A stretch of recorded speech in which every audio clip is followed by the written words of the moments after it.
ಮದುವೆ ಆಗೋದಿಲ್ಲ, ಮದುವೆ ಆಗದೇನೆ ಹುಚ್ಚು ಬಿಡೋದಿಲ್ಲ ಅಂತ ಹಳ್ಳಿ ಗಾದೆ.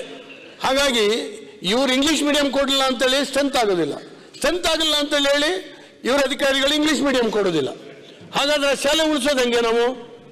ಇದು ಪರಿಸ್ಥಿತಿ. ಹಾಗಾಗಿ ನೀವು ಇಂಗ್ಲೀಷ್ ಮೀಡಿಯಂ ಕೊಡಿ, ನಾವು ಸ್ಟ್ರೆಂತ್ ಮಾಡ್ತೀವಿ, ಸ್ಟ್ರೆಂತ್ ಬರ್ತದೆ ತನ್ನಷ್ಟಕ್ಕೆ ತಾನೆ. ನೀವು ಈಗ ನೋಡಿ ಎರಡು ಶಾಲೆಗಳು ನಾವು ರಿಜೆಕ್ಟ್ ಮಾಡಿದ್ದೀವಿ ಸ್ಟ್ರೆಂತ್ ಇಲ್ಲ ಅಂತೇಳಿ ಹೇಳಿ ಕಾರಣಕ್ಕಾಗಿ. ಒಳ್ಳೊಳ್ಳೆ ಶಾಲೆಗಳು ಅಧ್ಯಕ್ಷರೇ, ಪಂಚಾಯತ್ ಕೇಂದ್ರದಲ್ಲಿರೋ ಶಾಲೆಗಳು, ಉದಾಹರಣೆಗೆ ಹೆದ್ದೂರು ತಮ್ಗೆ ಗೊತ್ತಿದೆ, ಅಲ್ಲಿ ಶಾಲೆ ಕ್ಲೋಸ್ ಆಗ್ತಾ ಇದೆ ಆಲ್ಮೋಸ್ಟ್. ಹೀಗಾದರೆ ನಾವು ಏನು ಮಾಡೋದು?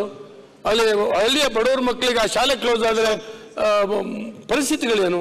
ಇದ್ರ ಬಗ್ಗೆ ತಮಗೆ ಅರಿವಿದೆ, ತಾವು ದಯವಿಟ್ಟು ಇದನ್ನು ಮಾಡಬೇಕು. ಮತ್ತೆ ನಾನು ಹೇಳ್ತೀನಿ ಸರ್, ಇವರು ಅಧಿಕಾರಿಗಳನ್ನ ಕೇಳ್ತಾ ಕೂರಬಾರ್ದು. ಇವರು IAS ಅಧಿಕಾರಿಗಳಿದ್ದಾರಲ್ಲ, ಇವ್ರ ಮಕ್ಕಳನ್ನ ಒಳ್ಳೊಳ್ಳೆ ಶಾಲೆಗೆ ಕಳಿಸ್ಬೇಕು. ಅವ್ರ ಮಕ್ಕಳು ಮತ್ತೆ IAS IPS ಆಗಬೇಕು. ಹಳ್ಳಿಯ ಕಟ್ಟಕಡೆಯ ಬಡವನ ಮಗನಿಗೆ ಶಿಕ್ಷಣವನ್ನು ಸರಿಯಾದ ರೀತಿ ಕೊಡದೇನೆ ಅವ್ರನ್ನ ತುಳಿಯೋ ಕೆಲಸನ ಈ ಅಧಿಕಾರಿಗಳು ಮಾಡ್ತಾ ಇದ್ದಾರೆ.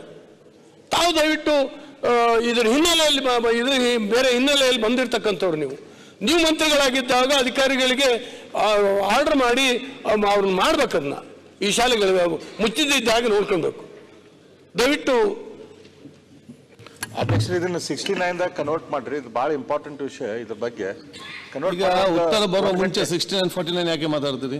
ಉತ್ತರ ಬರಲಿ ಮತ್ತೆ ನೋಡುವ. ಡಿಸ್ಕಷನ್ ಮಾಡ್ಲಿಕ್ಕೆ ಆಗಲ್ಲ. ಸರಿಯಾದ ಉತ್ತರ ಬರೋ ಡಿಸ್ಕಷನ್ ಹಾಕಿ. ಇದು ಅವ್ರದ್ದು ಒಂದೇ ಇಶ್ಯೂ ಅಲ್ಲ, ವಿಷಯ ಇದೆ. ಮಂತ್ರಿ ಉತ್ತರ ಬರೀ ಎಲ್ಲರಿಗೂ ಬರ್ತದೆ. ಇದು ನೋಡ್ರಿ, ಅವ್ರು ಉತ್ತರ ಕೊಡ್ಲಿ, ಆಮೇಲೆ ಡಿಸೈಡ್